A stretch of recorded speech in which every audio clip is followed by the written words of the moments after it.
الحمد للہ رب العالمین والصلاة والسلام علی اشرف الانبیاء والمرسلین وعلی آلہ وصحبہ اجمعین، اما بعد۔ برادران اسلام، ہمارے رسول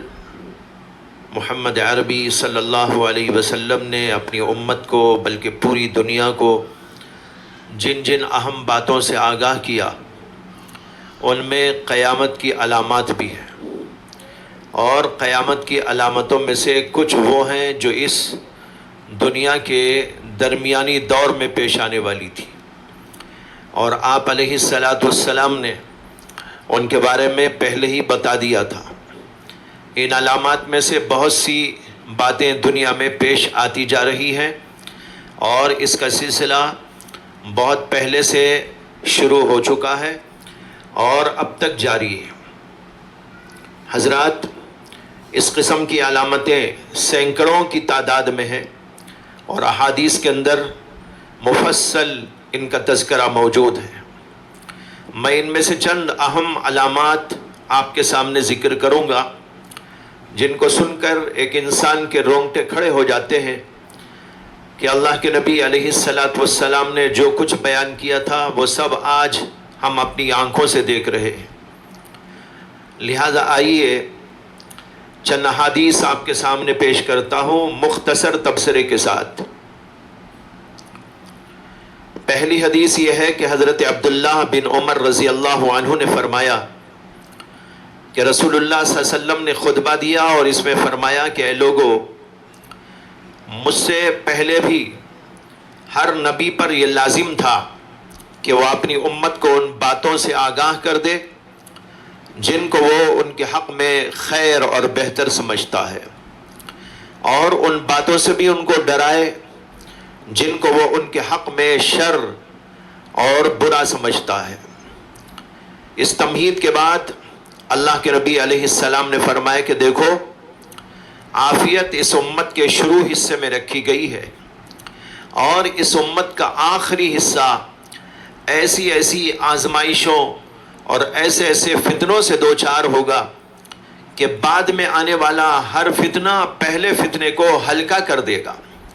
یعنی بعد کا فتنہ پہلے فتنے سے بڑا ہوا ہوگا۔ ایک فتنہ آئے گا، مومن کہے گا یہ تو مجھے ہلاک کر دے گا، مگر وہ ختم ہو جائے گا۔ پھر دوسرا فتنہ آئے گا تو مومن یہی کہے گا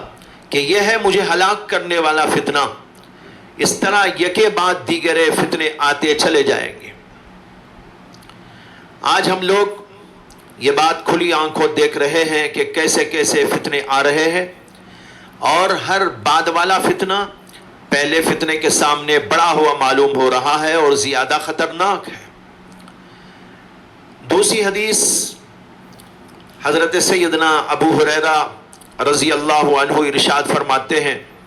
کہ رسول اللہ صلی اللہ علیہ وسلم نے فرمایا کہ نیک اعمال کر لو اس سے پہلے کہ تاریک فتنے آئیں، جو اندھیری رات کی طرح لگاتار آتے جائیں گے، اور اس میں آدمی صبح کو مومن ہوگا اور شام کو کافر بن جائے گا، یا شام کو مومن ہوگا اور صبح ہوتے ہوتے کافر بن جائے گا۔ یہ اس لیے کہ دنیا کے چند ٹکوں کے عوض اپنے دین کو بیچتا پھرے گا۔ غور کیجئے کہ کیا آج یکے بعد دیگرے فتنوں کا سلسلہ جاری نہیں ہے، اور کیا لوگ دنیا کی خاطر اپنے دین کو بیچتے نہیں جا رہے ہیں؟ ہو سکتا ہے کہ ابھی یہ بات پورے طور پر نہ پائی جاتی ہو، لیکن بہرحال اس کا سلسلہ کچھ نہ کچھ تو جاری ہو چکا ہے۔ تیسری حدیث یہ ہے کہ اللہ کے نبی علیہ السلام نے ارشاد فرمایا کہ قیامت نہیں آئے گی یہاں تک کہ علم اٹھا لیا جائے گا، جہالت پھیل جائے گی، فتنے ظاہر ہوں گے، شرابیں پی جائیں گی، زنا عام ہوتا جائے گا۔ ایک روایت میں یہ بھی ہے کہ فرمایا کہ قتل و غارت گری کا بازار عام ہو جائے گا۔ آج یہ تمام باتیں ہم اپنی آنکھوں سے دیکھ رہے ہیں۔ علم کے اندر کمی ہے، جہالت بڑھتی جا رہی ہے، فتنوں پر فتنے ظاہر ہوتے جا رہے ہیں، شراب کا دور ہے، زنا کا دور ہے، قتل و غارت گری کا دور ہے۔ ایک حدیث میں آتا ہے کہ اللہ کے نبی علیہ السلام نے فرمایا کہ لوگوں پر بہت سے سال ایسے آئیں گے جن میں دھوکہ ہی دھوکہ ہوگا۔ اس وقت میں جھوٹے کو سچا سمجھا جائے گا اور سچے کو جھوٹا سمجھا جائے گا، خیانت کرنے والے کو امانت دار تصور کیا جائے گا، امانت دار کو خیانت کرنے والا سمجھا جائے گا، اور گرے پڑے نااہل معمولی قسم کے لوگ، بدترین لوگ قوم کی نمائندگی کریں گے، یعنی بادشاہ بن بیٹھیں گے۔ بھائیو، یہ بات بھی پوری طرح واضح ہے کہ آج دھوکے ہی دھوکے کا دور چل رہا ہے، اور اس میں جھوٹے کو سچا سمجھا جا رہا ہے اور سچے کو جھوٹا، اور امانت دار کو خیانت کرنے والا اور خیانت کرنے والوں کو امانت دار۔ سچے لوگ بیچارے روتے روتے رہ جاتے ہیں اور جھوٹے لوگ مکاری اور عیاری کرتے ہوئے دنیا میں دندناتے پھرتے ہیں۔ اکبر الہ آبادی مرحوم نے کہا تھا، ہم آہ بھی کرتے ہیں تو ہو جاتے ہیں بدنام،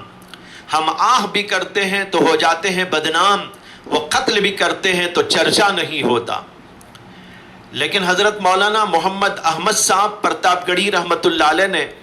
ان کے اس شعر میں تھوڑا سا کچھ ترمیم کر دیا ہے، اور انہوں نے کہا کہ ہم آہ بھی کرتے ہیں تو ہو جاتے ہیں بدنام، ہم آہ بھی کرتے ہیں تو ہو جاتے ہیں بدنام، وہ قتل بھی کرتے ہیں تو پا جاتے ہیں انعام۔ آج یہ دور اپنی آنکھوں سے دیکھا جا رہا ہے، ظلم کرنے والے، فتنہ کرنے والے، قتل و غارت گری کرنے والے انعام پا رہے ہیں، اور بیچارے سچے اور معصوم لوگ روتے روتے اپنی عمر کاٹ رہے ہیں۔ اسی طرح آج کے میڈیا کا حال کون نہیں جانتا کہ وہ تو سب سے بڑا جھوٹا اور بدترین قسم کا جھوٹا ہے، جو ہر سچائی کو چھپاتا اور جھوٹ کو سچ بنا کر دکھاتا ہے۔ یہ دور اپنی آنکھوں سے ہم دیکھ رہے ہیں اور اللہ کے رسول علیہ السلام کی پیش گوئی کا نظارہ کر رہے ہیں۔ ایک حدیث میں آتا ہے کہ اللہ کے نبی علیہ السلام نے فرمایا کہ قیامت قائم نہ ہوگی اس وقت تک کہ ایک سال ایک ماہ کی طرح گزر جائے گا، اور ایک ماہ ایک ہفتے کی طرح، اور ایک ہفتہ ایک دن کی طرح، اور ایک دن اس طرح گزر جائے گا جیسے کوئی آگ روشن کرے تو اس میں کیا دیر لگتی ہے۔ اس حدیث پر بھی توجہ دیجئے کہ آج ہر شخص یہ محسوس کر رہا ہے کہ وقت بڑی تیز رفتاری کے ساتھ گزر رہا ہے، اور ایک سال اس طرح گزر جاتا ہے جیسے ایک ماہ گزرا ہو۔ ابھی گزشتہ رمضان گزرا تھا اور اب دوسرا رمضان آنے والا ہے، اور ایسا لگ رہا ہے کہ ابھی ابھی گیا ہے۔ یہ اللہ کے نبی علیہ السلام کی پیشگوئی ہے جو کھلی آنکھوں ہم مشاہدہ کر رہے ہیں۔ ایک حدیث میں آتا ہے کہ اللہ کے نبی علیہ السلام سے حضرت جبریل امین علیہ السلام نے پوچھا کہ قیامت کی علامت کیا ہے؟ آپ نے فرمایا کہ باندی اپنے مالکن کو جنے اور کالے اونٹ چرانے والے معمولی لوگ بڑی بڑی عمارتیں بنا کر ان پر فخر کیا کرے۔ حضرات، اس حدیث میں باندی کے مالکن کو جننے کے کئی مطلب بیان کیے گئے ہیں۔ ان میں سے ایک آسان سا مطلب یہ ہے کہ بچے، اولاد ماں باپ کے نافرمان ہو جائیں گے اور ماں باپ کے ساتھ ایسا سلوک کریں گے جیسے باندی اور غلام کے ساتھ میں کیا جاتا ہے۔ یہ بات بھی آج عام ہے اور اپنی آنکھوں سے ہم دیکھ رہے ہیں۔ اور دوسری علامت یہ بیان کی کہ معمولی لوگ بڑی بڑی عمارتیں بنا کر فخر کریں گے، یہ بات بھی آج دکھائی دے رہی ہے۔ ایک حدیث میں ہے کہ اللہ کے رسول علیہ السلام نے فرمایا کہ آخری زمانے میں دنیا کے لحاظ سے سب سے زیادہ خوش عیش آدمی وہ ہوگا جو بے ایمان ہوگا، ذلیل ہوگا، نکما ہوگا، اور ذلیل اور نکمے کی اولاد ہوگا۔ ایک حدیث میں فرمایا کہ دنیا اس وقت تک قائم نہ ہوگی جب تک، قیامت اس وقت تک قائم نہ ہوگی جب تک کہ ذلیل ابن ذلیل کے قبضے میں دنیا نہ آ جائے۔ یہ بات تو بہت واضح طریقے پر نظر آ رہی ہے کہ دنیا کے بدترین لوگ، بے ایمان لوگ، ظالم اور فاسق لوگ، شریر اور فتین لوگ حکومتوں پر قبضہ جمائے ہوئے بیٹھے ہیں۔ ایک حدیث میں ہے کہ اللہ کے نبی علیہ السلام نے فرمایا کہ قیامت قائم نہ ہوگی جب تک کہ لوگ راستوں پر مباشرت نہ کریں جیسے کہ جانور کیا کرتے ہیں۔ اللہ اکبر! یہ بے حیائی اور جانور پن بھی بہت سے ممالک میں پایا جا رہا ہے، اور لوگ جانوروں سے زیادہ بدتر ہو چکے ہیں اور ان کو کوئی شرم و حیا نہیں ہے۔ باقی سڑکوں پر اور عام جگہوں پر بوس و کنار کرنے والے تو ہر جگہ پائے جا رہے ہیں۔ اللہ بچائے ایسی بے حیائی سے اور جانور پن سے۔ آخر میں ایک حدیث پیش کرتا ہوں جس کے اندر بہت ساری علامتوں کا تذکرہ ہے۔ جو علامتیں اوپر بیان ہو گئی میں ان کو چھوڑ کر ان علامتوں کو ان میں سے ذکر کرتا ہوں جو اوپر نہیں آئی ہوئی۔ حضرت ابو موسیٰ اشعری رضی اللہ عنہ روایت کرتے ہیں کہ رسول اللہ صلی اللہ علیہ وسلم نے فرمایا کہ قیامت قائم نہ ہوگی یہاں تک کہ اللہ کی کتاب پر عمل کرنے کو عار سمجھا جائے گا۔ آج یہ بھی دیکھا جا رہا ہے، قرآن اور حدیث کے علم کو لوگ حقیر سمجھ رہے ہیں، اور قرآن و حدیث کے علم پر عمل کرنے کو لوگ حقیر سمجھ رہے ہیں، قرآن کے حفظ کرنے کو حقیر سمجھ رہے ہیں، مدارس کی تعلیم کو حقیر سمجھ رہے ہیں، دنیا کی تعلیم کو باعث فخر سمجھ رہے ہیں۔ اللہ کے نبی نے فرمایا کہ یہ بھی قیامت کی علامت ہے، اور فرمایا کہ اسلام اجنبی ہو جائے گا، یہاں تک کہ لوگوں کے درمیان کینہ پروری عام ہو جائے گی، زمانہ بوڑھا ہو جائے گا، انسان کی عمر کم ہو جائے گی، سال اور ماہ اور غلے و ثمرات میں بے برکتی اور کمی رونما ہوگی، فساد اور قتل عام ہو جائے گا، یہاں تک کہ صاحب اولاد عورتیں غمزدہ ہوں گی،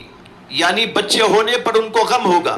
اور بے اولاد عورتیں خوش ہوں گی، یعنی بچے نہ ہونے پر ان کو خوشی ہوگی، اور ظلم اور فساد اور حسد اور کینہ اور لالچ کا دورہ ہوگا،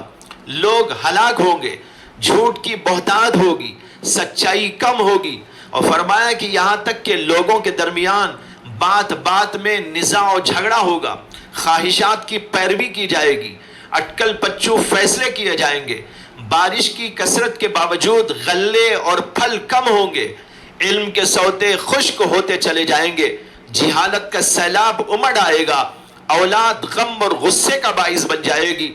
موسم سرما میں گرمی ہوگی، اور یہاں تک کہ بدکاری علانیہ ہونے لگے گی، اور زمین کے تنابیں کھینچ دی جائے گی، یعنی دنیا ایک ملک کی طرح ہو جائے گی۔ یہ گلوبلائزیشن کی طرف اشارہ ہے، اور فرمایا کہ خطیب اور مقرر لوگ جھوٹ بکیں گے، یہاں تک کہ میرا منصب اور عہدہ میری امت کے بدترین لوگوں کے لیے تجویز کیا جائے گا۔ عجیب و غریب حدیث ہے، اس کے اندر بہت ساری علامتوں کا تذکرہ ہے، اور یہ علامتیں ہمارے سامنے واضح طور پر آتی جا رہی ہیں۔ 10ویں حدیث اور آخری حدیث یہ ہے کہ حضرت ثوبان رضی اللہ عنہ روایت کرتے ہیں کہ رسول اللہ صلی اللہ علیہ وسلم نے فرمایا کہ وہ وقت قریب آ رہا ہے جبکہ تمام کافر قومیں تمہارے مٹانے کے لیے مل کر سازشیں کریں گی، اور ایک دوسرے کو اس طرح بلائیں گی جیسے دسترخوان پر کھانا کھانے کے لیے لذیذ کھانے کی طرف ایک دوسرے کو دعوت دی جاتی ہے۔ کسی صحابی نے عرض کیا کہ یا رسول اللہ، ہماری قلت تعداد کی وجہ سے ایسا ہوگا؟ فرمایا کہ نہیں، بلکہ تم اس وقت تعداد میں بہت ہوں گے، البتہ تم سیلاب کی جھاگ کی طرح ناکارہ ہوں گے۔ پھر فرمایا کہ یقیناً اللہ تبارک و تعالی تمہارے دشمنوں کے دل سے تمہارے روب کو اور دبدبے کو نکال دیں گے، اور تمہارے دلوں میں بزدلی ڈال دیں گے۔ کسی نے عرض کیا کہ یا رسول اللہ، بزدلی سے کیا مراد ہے؟ آپ نے فرمایا کہ دنیا کی محبت اور موت سے نفرت و کراہیت۔ حضرات، یہ چند احادیث ہیں جن میں بہت ساری پیشگوئیاں بیان کی گئی ہیں جو قیامت کی علامات ہیں۔ ان میں سے ہم بہت سی چیزوں کو کھلی آنکھوں دیکھ رہے ہیں، اور بہت سی چیزیں ابھی شروع ہوئی ہیں اور وہ اپنے شباب کو ابھی نہیں پہنچی، مگر سلسلہ برابر جاری ہے۔ لہذا ہمیں ایسے وقت میں خود کو ایمان و اعمال سے سنوارنے اور بنانے کی کوششوں میں لگنا چاہیے، اور ہر قسم کے فتنوں سے بچتے رہنے کی کوشش کرنا چاہیے۔ اسی لیے اللہ کے نبی علیہ السلام نے ان ساری باتوں کو پہلے ہی بیان کر دیا۔ اللہ سے دعا ہے کہ اللہ تعالی ہم سب کو ان فتنوں سے بچائے اور دین پر استقامت نصیب فرمائے۔ وآخر دعوانا ان الحمد للہ رب العالمین۔